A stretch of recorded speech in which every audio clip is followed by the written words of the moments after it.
하나님 말씀 두 군데 읽겠습니다. 느헤미야 2장 17절 말씀, 에베소서 5장 26절, 27절 말씀입니다. 먼저 느헤미야 2장 17절 말씀 비춰주시면 같이 읽도록 하겠습니다. 느헤미야 2장 17절 한 목소리로 읽겠습니다.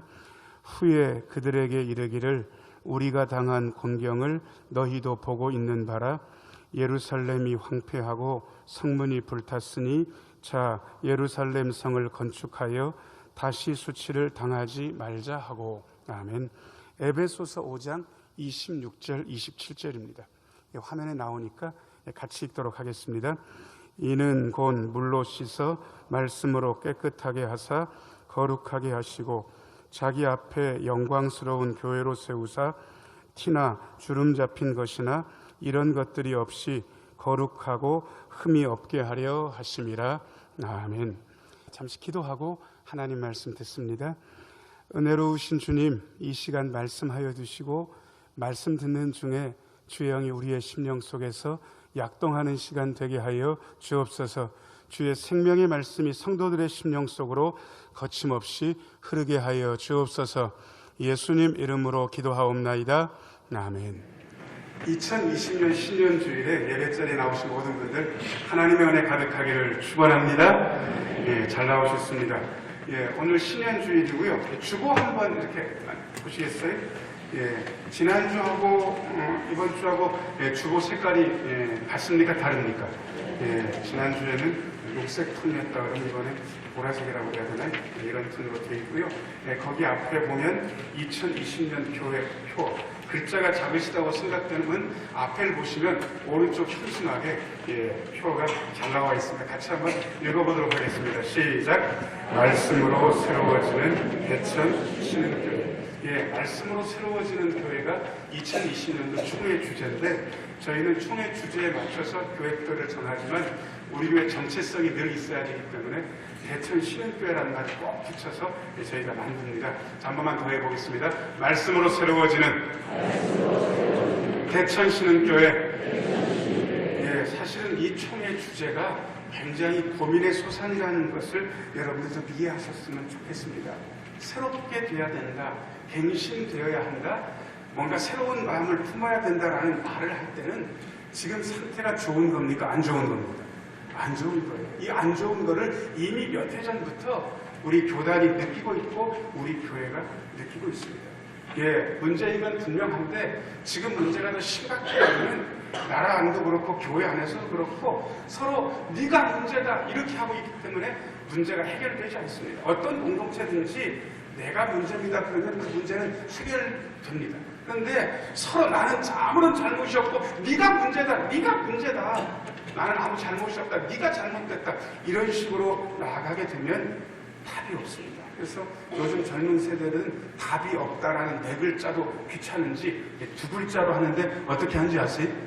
노답이라. 그야말로 네가 문제다라고 하면 노답인데 답이 없어요.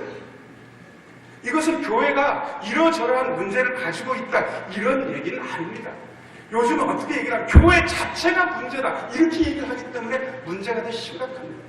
제가 어떤 현수막도 보았냐 그러면요, 고장난 교회를 고치기 이런 현수막 본 적이 있어요. 여러분, 고장난 교회 좀 이상하죠?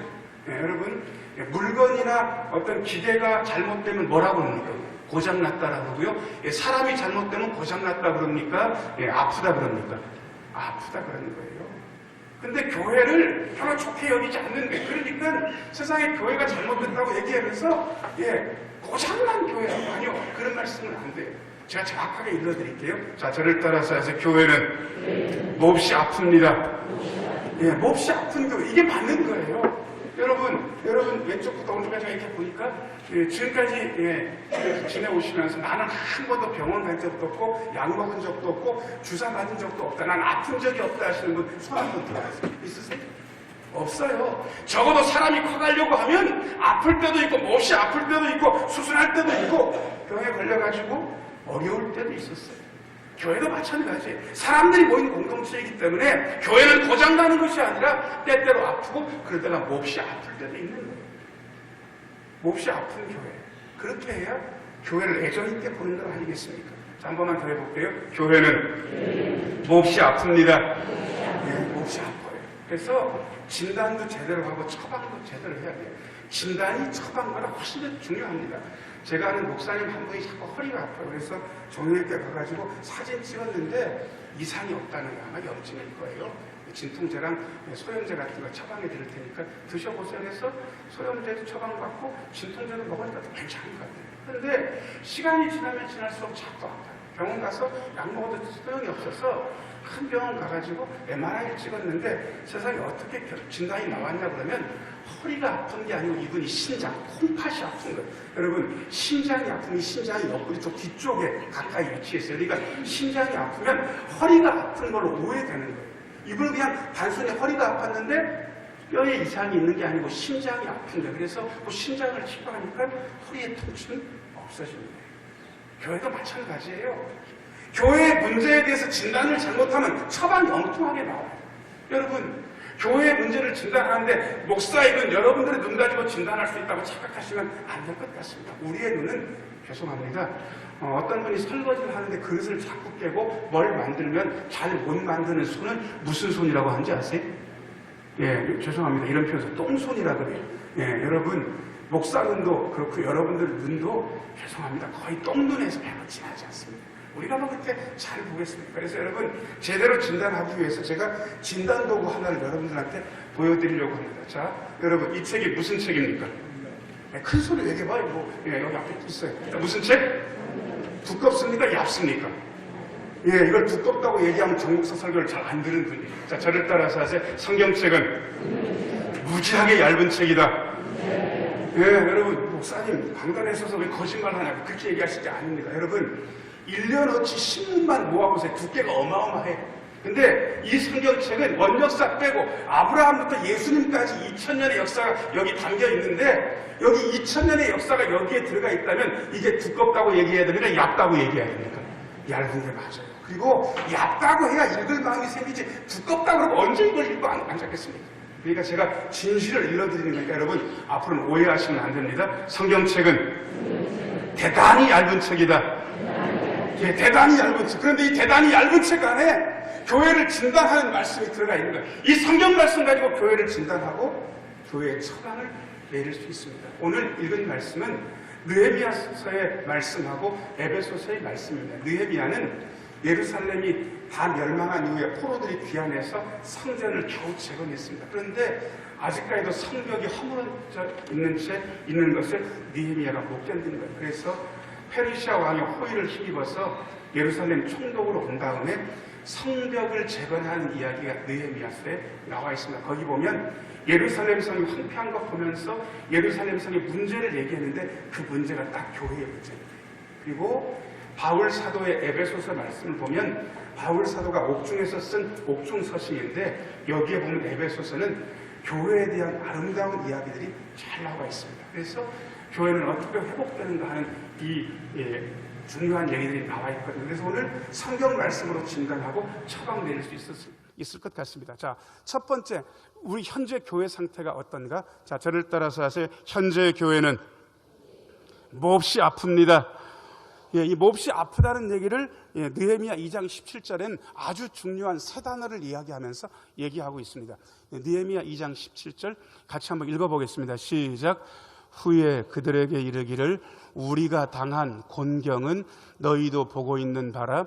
예루살렘이 황폐하고 성문이 불탔으니 자 예루살렘 성을 건축하여 다시 수치를 당하지 말자 하고.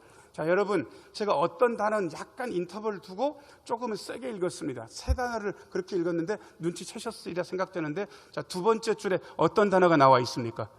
예, 곤경. 그 다음에 네 번째 줄에 어떤 단어가 나와 있습니까? 황폐. 그 다음에 여섯 번째 줄에 어떤 단어가 있습니까? 수치. 현재 교회의 상태를 이처럼 잘 얘기하는 단어가 없습니다. 곤경 상태에 빠져 있어요. 교회는 황폐됐어요. 교회는 수치를 당하고 있습니다. 여러분, 예전에는 예수 믿는 사람들한테요, 이렇게 걸어가면 예수 안 믿는 분들이 예수 믿는 분들 간다고 그렇게 얘기했습니다. 그런데 요즘은 예수 믿는 사람들 지나가면 세상 사람들이 뭐라고 얘기하는지는 아셔요? 뭐라고 얘기합니까? 잘 모르세요? 제가 한번 해드려요. 예수 믿는 것들이라고 얘기를 해요. 여러분, 이미지 안 좋아요. 이미지 안 좋은 게 아주 우리의 공경 상황입니다. 여러분, 불교 믿고 스님 하다가 목사 되는 경우 간증거리 들어보셨죠? 그죠? 무당하다가 목사 되는 간증거리 들어보셨죠? 우리는 그런 것만 듣기 때문에 거꾸로는 잘 안 들어요. 목사하다가 무당되고 목사하다가 스님 되는 거를 여러분들은 못 들어보셨죠? 그런 일들은 있겠습니까? 있겠습니까? 있어요. 요즘 대단히 많이 있다는 겁니다. 여러분, 우리가 이런 이야기를 안 듣기 때문에 교회가 아무 일이 없는 줄 아는 거예요.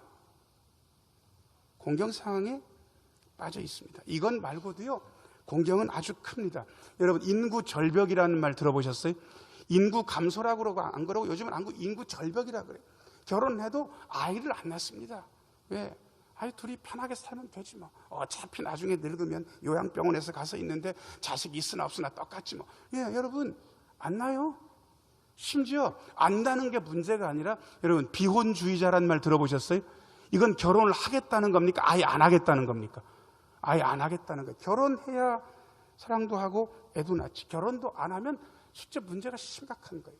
미국의 침례교가 굉장히 부흥했는데 침례교가 부흥한 이유를 사회학자들이 조사를 했는데 결론은 딱 한 가지였습니다. 저는 무슨 침례교회가 은혜롭고 침례교회가 전도를 많이 해서 부흥했다고 생각했는데 결론은 딱 한 가지. 침례교인들이 흑인들이 많은데 흑인들은 산하 제한을 안 해요. 그래서 침례교가 20, 30년 만에 부흥한 이유는 딱 한 가지. 그분들이 뭘 많이 낳아서? 아기를 많이 낳아서 부흥했다. 딱 결론 나와 있는 거예요. 지금 아이들이 없어요. 예전에 청파초등학교가 몇 명 다녔고 요즘 몇 명 다니는지 들어보시면 인구가 얼마나 절벽 상태에 있는지 여러분들 들으실 수 있습니다. 여기 청룡초등학교가 이 근방에서는 그야말로 명문이거든요. 그런데 옛날에 그 위세는 찾아보기 힘듭니다. 자칫 잘못하면 폐교될 수도 있다는 이야기를 여러분들이 하고 있는 것도 제가 들었습니다. 교회의 심각한 위기. 이게 밖에서 오는 공경입니다. 그 다음에 교회 안으로도 공경이 아주 심합니다. 여러분, 제가 엊그제 편지를 이 정도 받았어요. 그런데 이 편지의 송신자가 누구냐 그러면 대전의 마띠아 지파라고 해가지고 편지가 여러 통 왔어요. 그리고 거기 어떤 청년인지 몰라도 거기 뭐라고 쓰였냐 그러면 개인 편지가 와가지고 그걸 뜯어보니까 신천지에 속해 있는 청년인데 왜 목사님은 신천지를 이단이라 그럽니까? 그런 헛된 말씀 하지 마시고 저하고 토론하고 싶으시면 저한테 전화를 하십시오. 그러고 자기 핸드폰 번호를 거기다가 적어가지고 대천신흥교회 위임 목사 정승호 목사한테 편지를 보낸 거예요. 여러분 여러 통 받았어요. 이단의 문제가 심각합니다. 혹시 여러분 신천지 교회에다가 논쟁하자고 편지 보낸 분 있으면 손 한번 들어보세요. 나는 기성교회 다니는데 니들이 이단이다 니들. 그러니까 논쟁하자. 여러분 편지 보낸 적 있으세요? 우리는 편지 안 보내는데 신천지는 정승호 목사한테까지도 편지를 보내면서 기승을 부리고 있는 거예요. 얼마나 문제가 심각합니까? 또 심각한 것은 말씀의 홍수시대라서 너무 심각합니다. 여러분 말씀이 홍수시대인 게 무슨 문제가 되나? 문제 됩니다. 여러분 홍수가 여기 나가지고 물난리가 나면 생필품을 정부 같은 데서 구호단체에서 지원해 주는데 일본으로 오는 생필품이 뭔 것 같습니까? 자, 1번 컵라면 햇반, 그 다음에 2번 물. 어느 겁니까? 예, 잘 모르세요? 예, 컵라면하고 햇반이 먼저 오는 게 아니에요. 물이 먼저 와요. 물난리가 났는데 물이 없는 거예요. 마실 물이. 물이 오염돼 버리거든요. 홍수나면. 지금 말씀의 홍수시대라 그래가지고 텔레비 틀면 유명한 목사님 설교 들을 수 있어요. 근데 문제가 심각한 것은 재밌게 우리는 그냥 거기에 홀려가고 있는 거예요. 하나님 말씀 들으면서 뭐가 그렇게 매일 재밌습니까? 생명에 대한 이야기 듣고 우리의 죄악에 대한 말씀을 듣는데 뭐가 그렇게 재밌냐고요. 재밌는 거 없어요. 어떤 때는 하나님 말씀 들었는데 가슴 시린 거예요. 이게 맞는데 우리는 이미 오염되어 있는 줄도 모르고 헛된 길로 가고 있습니다. 그래서 영적인 황폐함이 있는 수치스러운 그러한 현재의 교회 상태를 인정할 수밖에 없습니다. 그래서 교회는 위기라고 얘기합니다. 자, 저를 따라서 아세요? 현재의 교회는 위기이며 몹시 아픕니다. 몹시 아파요. 몹시 아픈 거예요. 목사님, 그러면 희망이 없는 겁니까? 어디 제가 희망이 없다고 얘기했습니까? 두 번째 비춰줘 보세요. 자, 저를 따라서 아세요? 교회는 새로워질 수 있습니다. 예, 큰 소리로 한 번만 더. 교회는 새로워질 수 있습니다. 예, 에베소서 5장 26절입니다. 에베소서 5장 26절. 예, 같이 한번 읽겠습니다. 시작. 이는 곧 물로 씻어 말씀으로 깨끗하게 하사 거룩하게 하시고. 자, 저를 따라서 하세요. 말씀으로 정결하게 됩니다. 한 번만 더요. 말씀으로 깨끗하게 됩니다. 가끔 교회에 대해서 얘기하면서 심한 얘기하는 분들 얘기를 제가 듣습니다. 교회에 희망이 없다라고 얘기를 하는 거예요. 저는 그 소리에 절대로 동의할 수 없습니다. 저는 소리치고 싶습니다. 그렇게 말씀하는 분이 있다. 그 입 다물라고 제발 좀.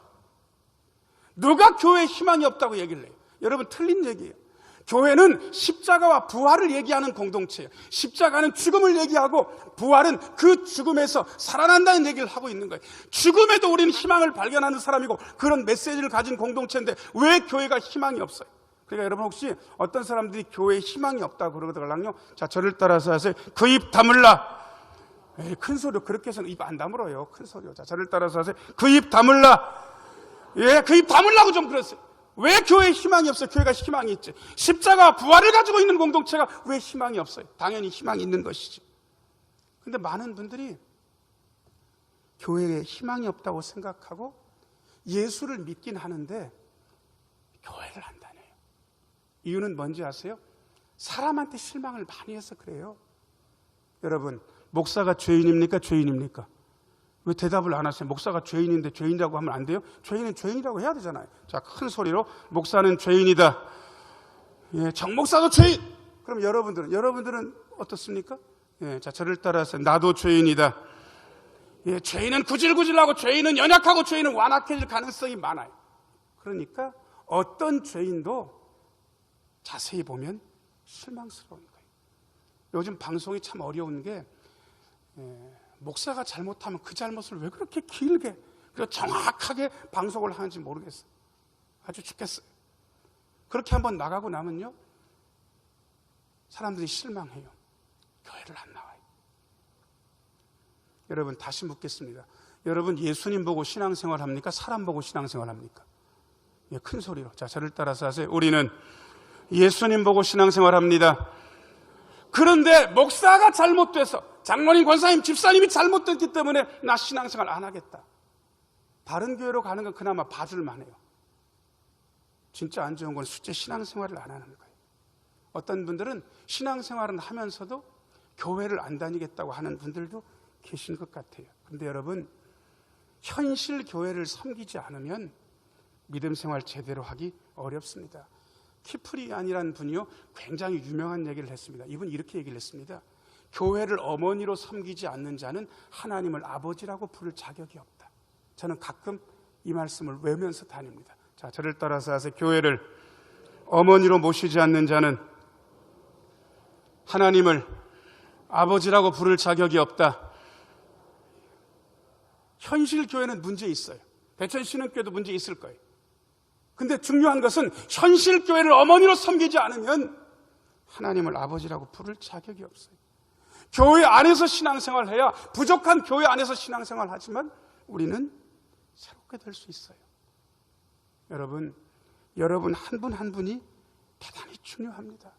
한 분 한 분이 얼마나 중요하냐 그러면요, 그 한 분 한 분이 새롭게 됨으로 말미암아서 시대가 바뀌어요. 하나님의 대책은 언제나 말씀에 붙잡힌 한 사람을 일으키는 게 하나님의 대책이었습니다. 이스라엘 백성들이 애굽에서 종살이하면서 아들들 다 죽어가면서 고통당하고 있을 때 하나님의 대책은 하나님의 사람 모세 한 사람을 일으켜 주시는 것이었습니다. 그 모세 한 사람이 그 애굽에서의 노예 생활을 끝냅니다. 여러분, 사사시대 350년의 암흑기를 하나님이 어떻게 끝내시는지 아세요? 준비된 한 사람 사무엘을 등장시키시면서 그 사무엘이 등장함으로 사사시대 암흑이 걷어지는 거예요. 사울시대 공안 통치 40년 동안 이스라엘 백성들이 고통 무지하게 당했습니다. 그런데 하나님께서 준비된 다윗을 불러일으키시면서 하나님께서 그 사울의 통치를 끝내시는 거예요. 예루살렘 포로들이 귀환해가지고 너무너무 힘들고 어려운 일들을 당하고 있었는데 하나님께서 느헤미야 한 사람을 일으켜 주심으로 말미암아 하나님께서 새로운 시대를 일으켜 주십니다. 저는 여러분 한 분 한 분이요, 여러분 한 분 한 분으로 보이지 않습니다. 여러분 한 분 한 분이 결단하면 모세처럼, 사무엘처럼, 다윗처럼, 느헤미야처럼 시대를 갱신할 수 있기 때문에 그렇습니다. 자, 저를 따라서 하세요. 내가 새로워지면 시대가 바뀝니다. 예, 큰 소리로 내가 새로워지면 시대가 바뀝니다. 예, 하나님의 말씀으로 갱신될 수 있습니다. 그런데 디모데전서 4장 5절에 따르면 조금 더 자세하게 나와 있습니다. 화면에 나옵니다. 디모데전서 4장 5절 같이 한번 읽겠습니다. 시작. 하나님의 말씀과 기도로 거룩하여짐이라. 아멘. 자, 무엇과 무엇으로 거룩하여진다고 되어 있습니까? 하나님의 말씀. 그 다음에요. 예, 여러분, 우리가 늘 힘쓰는 것. 하나님의 말씀에 그리고 기도에 힘을 쓰면 사람이 변화되고 깨끗해지고 새롭게 되고 거룩하게 됩니다. 이게요, 그 유명한 수수께끼가 있는데 제가 여러분들한테 한번 드려볼게요. 자, 그릇이 있어. 근데 이 그릇을 엎으면 안 돼요. 이 그릇 안에 부정물이 가득 담겨 있어요. 그릇을 움직이거나 엎으면 안 돼요. 그릇은.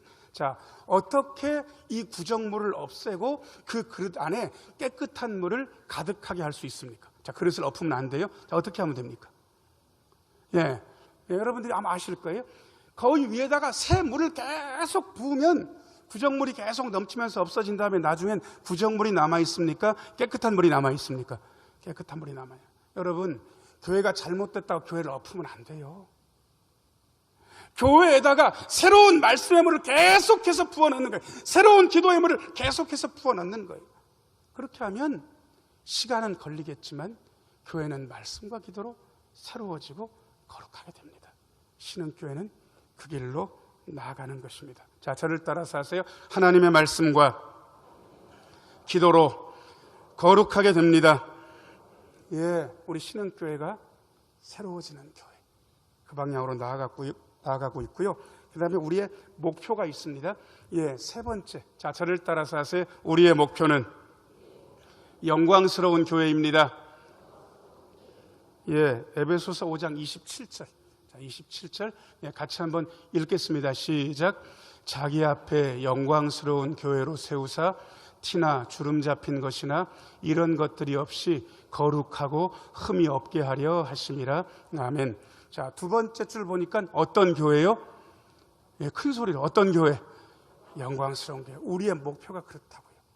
자, 이거를 제가 한 번 더 읽어볼 테니까 자, 여러분들이 제가 잘 읽나 잘못 읽나 한번 들어보세요. 자기 앞에 대형 교회로 세우사 티나 주름 잡힌 것이나 이런 것들이 없이 거룩하고 흠이 없게 하려 하심이라. 제가 잘 읽었습니까? 이상하게 읽었습니까? 어디가 이상하게 됐습니까? 대형 교회? 영광스러운 교회. 아니, 대형 교회가 나쁘다는 얘기 하는 게 아닙니다. 큰 교회는 큰 교회가 해야 될 일들이 있고 어떤 교회는 큰 교회가 돼야 됩니다. 그런데 여러분, 모든 교회가 다 대형 교회가 됩니까? 우리 시찰 경내에는 교인들이 4-5명밖에 없는 그러한 교회가 있습니다. 어떤 교회는 열심히 애를 썼는데 겨우 교인들이 15명입니다. 그리고 가서 제가 상황을 조사해 보니까요, 그 15명이 앞으로 10년 있으면 아무도 안 계세요. 다 천국 가실 분들인 거예요. 여러분, 그런 교회는 소형 교회이기 때문에 영광스럽지 않습니까? 우리는 그런 표절, 그런 숫자 가지고 판단하지 않습니다. 영광스러운 교회는 어떤 교회인지 아세요? 단순히 큰 교회가 아닙니다. 예, 정 목사가 점점 몸뚱이가 커져가지고 제가 키는 3m가 넘고 몸무게는 500kg가 넘는다 그러면 여러분 저를 좋아하실 것 같습니까? 이상하게 여길 것 같습니까? 여러분, 지역에 따라서 그 교회가 사이즈가 있어요. 이건 사회학자들이 다 얘기한 거예요. 이 정도 지역에 이 정도 교회라야 적당하다라고 한 사이즈가 있는 거예요. 예외는 많지 않습니다. 그런데 우리는 큰 교회를 지향하는 것이 아니라 영광스러운 교회를 지향하고 있습니다. 자, 저를 따라서 하세요. 우리 교회는 영광스러운 교회로 나아가고 있습니다.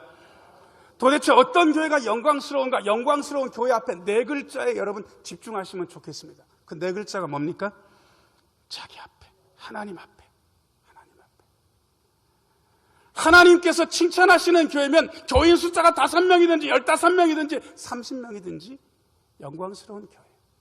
근데 하나님께서 칭찬하지 않으시면 10,000명이 돼도 그 교회는 영광스럽지 않습니다. 하나님 앞에서 영광스러운 교회. 자, 저를 따라서 하세요. 하나님 앞에서 영광스러운 교회가 되게 하소서. 그래서 여러분, 하나님의 칭찬에 좀 목매셨으면 좋겠어요. 하나님께 칭찬 듣기 위해서, 하나님 앞에서 영광스럽다고, 너희 교회가 영광스럽다고, 이 말씀, 이 평가를 받기 위해서 여러분 안달복달 하셨으면 좋겠어요. 근데 많은 분들이요, 사람의 칭찬에는 그렇게 목말라 하면서 하나님의 칭찬에는 신경을 쓰지 않아요. 여러분, 진짜 영광스러운 교회는 하나님의 칭찬에 목말라 하고 하나님께 칭찬 듣기 위해서 애를 씁니다. 자, 저를 따라서 하세요. 우리 교회가 하나님께 칭찬 듣게 하소서. 여러분, 우리는 이 방면으로 나아갑니다. 그런데 이렇게 하나님 앞에 칭찬 듣는 영광스러운 교회는요, 하나님 앞에서만 칭찬 듣는 것이 아니라 다른 일도 있습니다. 사도행전 5장 13절. 사도행전 5장 13절. 예, 화면 보면서 같이 한번 읽겠습니다. 시작. 그 나머지는 감히 그들과 상종하는 사람이 없으나 백성이 뭐 하더라? 여러분 보시기에 칭찬하더라 하고 칭송하더라 중에 어느 게 더 묵직하고 더 나은 것 같습니까? 그죠? 여러분들이 느끼기에도 그러니까 정목사도 똑같은 느낌이고, 여러분 초대교회, 하나님 앞에 칭찬 듣는 교회, 나머지 사람은 감히 그들과 상종하는 사람이 없다는 얘기는 이제 더 이상 교회에 들어오는 사람이 잠깐 없었어요. 그런데 온 백성이 뭐 했다고요? 칭송했다고. 저는 우리 신흥교회가 하나님과 사람 앞에서 칭송받는 교회가 되기를 축원합니다. 영광스러운 교회.